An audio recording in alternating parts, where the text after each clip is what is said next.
ka watu wako Millicent Ogisani eni kambi ndeke mar Kenya Airways no kauting maduong kendo miyo luor margi mogik ne ogai mane en ogai mar ODM Raila Odinga ka giduogo ringre mare pacho ka koa e piny mar India. En ndege mane oriemb kotele kod Savia Maria Ondego kod jotije mamoko mag ndege no mane omi nying mar Rao 001 e sama nodonje lwasi mar Kenya.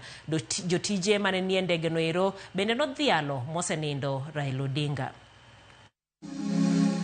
Jomo Tower, good morning, Route 001, final runway 06.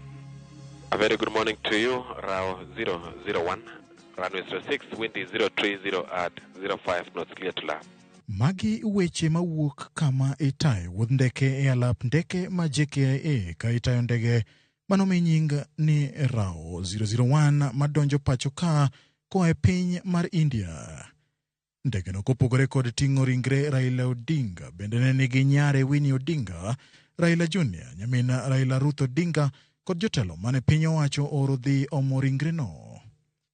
On behalf of the Kenya Airways family, kuom jotije Kenya Airways matayo ndege ni kotelegi kod jariemb ndege no Savia Maria Ondego, safari ni maotelo ne en ma kaka pile kaluwore kod chenro magi maduene mar 10.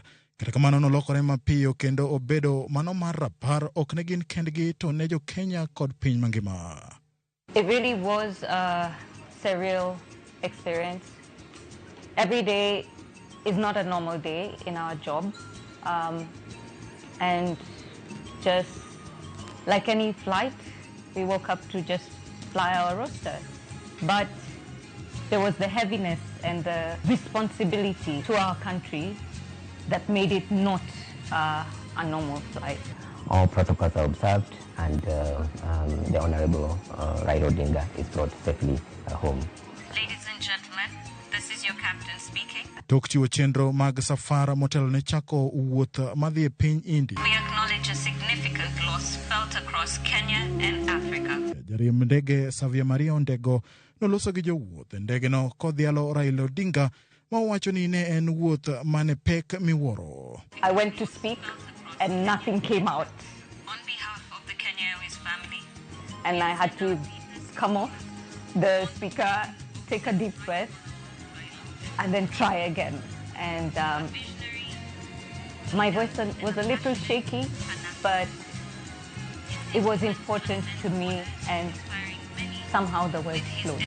Motelo ndege ni no nego bed namba KQ 203. Kata kamano nyingno ne odogo loki nyaka Rao 001 e kinde mane odonjo e lwasi mar Kenya mar chiwo luor ne Raila Odinga.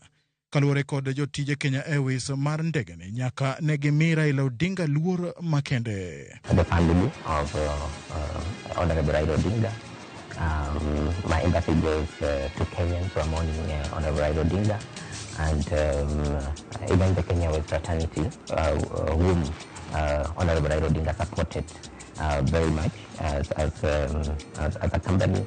We understood the importance of Kenya Airways to the economy of Kenya, and it pushed for our growth and sustainable development in Africa. To our country, to Kenyans all around, to the family of Honorable Raila Odinga, we are with them, our hearts are with them, we love them, and we are one as a country going forward. Gikone kane gichopo kendo ndege ochunge paw ndeke ma JKIA ne giyweyo ni gichopo ringre makare, gichopo jatelo ma jopiny ne rito. James Opondo, Ramogi TV, Nairobi. Ero kamana inya kanyo ne Kenya Airways mabende nolando ni gimedo ndeke